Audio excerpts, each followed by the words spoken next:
வணக்கம். தங்கம் வாங்குற ஐடியாவுல இருக்கிறீங்களா? அப்போ இந்த விஷயம் கண்டிப்பா உங்களுக்கு தான். தங்கத்தோட விலை ஒரே நாள்ல ஒரு பெரிய சரிவை சந்திச்சிருக்கு. இது ஏன் நடந்தது? இனிமே விலை ஏறுமா இல்ல இன்னும் குறையுமா? வாங்க இத பத்தி விரிவா அலசலாம். சரி, நம்ம எல்லாருக்கும் மனசுல வர்ற முதல் கேள்வி இதுதான்.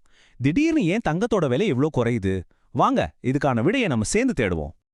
அடேங்கப்பா, இந்த நம்பரை பாருங்க, 20,700 ரூபாய். இது சும்மா இல்ல, ஒரே நாள்ல 100 கிராம் 24 கேரட் தங்கத்தோட விலையில ஏற்பட்ட சரிவு. இது ஒரு சாதாரண விஷயமே இல்ல, இது ஒரு மிகப்பெரிய வீழ்ச்சி.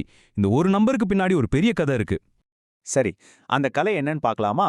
முதல்ல இந்த விலை வீழ்ச்சி ஒவ்வொரு வகையான தங்கத்திலையும் எப்படி இருக்குன்னு எண்கள் மூலமா ரொம்ப தெளிவா புரிஞ்சுக்கலாம். வாங்க முதல்ல பியோர் கோல்ட், அதாவது 24 கேரட்ல இருந்து ஆரம்பிப்போம். அதோட விலையில என்னென்ன மாற்றங்கள் வந்திருக்குன்னு பார்க்கலாம். இந்த அட்டவணைய கொஞ்சம் கவனமா பாருங்க. நீங்க 1 கிராம் வாங்கினா கூட உங்களுக்கு 207 ரூபாய் மிச்சமாகுது. அதுவே ஒரு சவரன், அதாவது 8 கிராம்னு கணக்கு போட்டா கிட்டத்தட்ட 1,656 ரூபாய் கம்மியாகுது. இதுவே பெரிய அளவுல இன்வெஸ்ட் பண்றவங்களுக்கு, அதாவது 100 கிராம் வாங்குறவங்களுக்கு யோசிச்சு பாருங்க, 20,700 ரூபாய் வரைக்கும் விலை குறைஞ்சிருக்கு. இது உண்மையிலேயே முதலீட்டாளர்களுக்கு ஒரு பெரிய விஷயம். சரி, 24 கேரட் பார்த்தாச்சு. அடுத்து நம்மள மாதிரி ஆளுங்க நகை வாங்க அதிகம் பயன்படுத்துற 22 கேரட் தங்கம், அதோட கதை என்னன்னு பார்க்கலாம். இங்க பாத்தீங்கன்னா 22 கேரட்ல 1 கிராமுக்கு 190 ரூபாய் குறைஞ்சிருக்கு. இப்போ நீங்க கல்யாணத்துக்கோ இல்ல வேற ஏதாவது விசேஷத்துக்கோ ஒரு சவரன் நகை எடுக்கிற பிளான்ல இருந்தீங்கன்னா உங்களுக்கு நேரடியா 1,520 ரூபாய் லாபம். இது நகை வாங்குறவங்களுக்கு கண்டிப்பா ஒரு சூப்பரான செய்தி தாங்க. அதுவே 100 கிராம் வாங்கும்போது 19,000 ரூபாய் வரைக்கும் விலை கம்மியாகுது. கடைசியா வாங்க 18 கேரட் தங்கத்தோட விலை நிலவரத்தையும் ஒரு பார்வை பார்த்துடலாம்.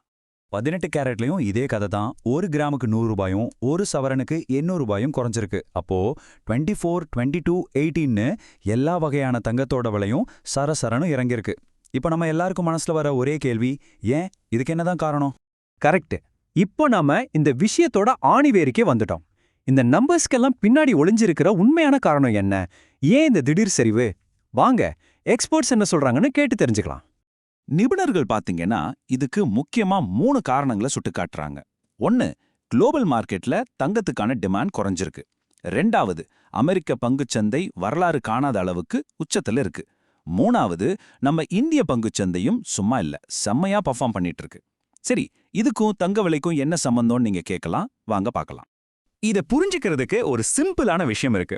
தங்கமும் ஸ்டாக் மார்க்கெட்டும் ஒரு சீசா மாதிரி தாங்க.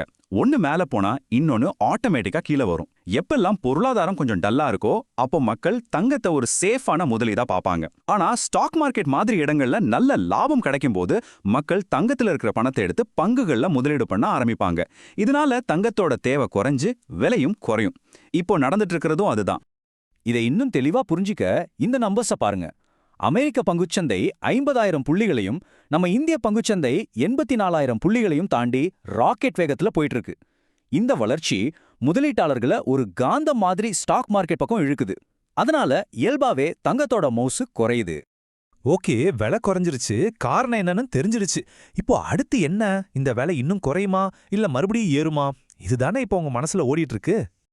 இந்த சரிவு இப்படியே கண்டினியூ ஆகுமா இல்ல யூ டர்ன் அடிச்சு விலை ஏறதுக்கு ஏதாவது வாய்ப்பு இருக்கா? வாங்க இத பத்தி நிபுணர்களோட கணிப்பு என்ன சொல்லுதுன்னு பாப்போம். இந்த டேபிள் எதிர்காலத்துல என்ன நடக்கலாம்னு நமக்கு ஒரு ஐடியா கொடுக்குது. உதாரணத்துக்கு 22 கேரட் தங்கத்தை எடுத்துக்கலாம். ஒரு சவரனுக்கு 2,500 ரூபாய் வரைக்கும் விலை ஏறுறதுக்கும் சான்ஸ் இருக்கு. ஆனா அதே சமயம் இந்த சரிவு தொடர்ந்தா 4,000 இருந்து 5,000 ரூபாய் வரைக்கும் குறையறதுக்கும் வாய்ப்பு இருக்குன்னு சொல்றாங்க. இதே மாதிரி தான் மத்த கேரட் தங்கம் விஷயத்திலையும். இதிலிருந்து என்ன தெரியுதுன்னா, மார்க்கெட் இப்போ ரொம்பவே நிலையற்ற தன்மையில இருக்கு. அப்போ இந்த விலை சரிவு தங்கம் வாங்குறதுக்கு ஒரு நல்ல வாய்ப்பா இல்ல இன்னும் கொஞ்சம் குறையும்னு வெயிட் பண்ணலாமா? பாருங்க, இந்த முடிவு முழுக்க முழுக்க உங்களோடது தான். ஆனா எந்த ஒரு முடிவு எடுக்கிறதுக்கு முன்னாடியும் உங்க ஃபினான்ஷியல் அட்வைசர் கிட்ட ஒரு வார்த்தை கலந்து பேசுறது ரொம்பவே நல்லது. ஸ்டாக் மார்க்கெட் உச்சத்துல இருக்கும்போது தங்கத்துல முதலீடு பண்றது புத்திசாலித்தனமா? இத பத்தி நீங்க என்ன நினைக்கிறீங்க?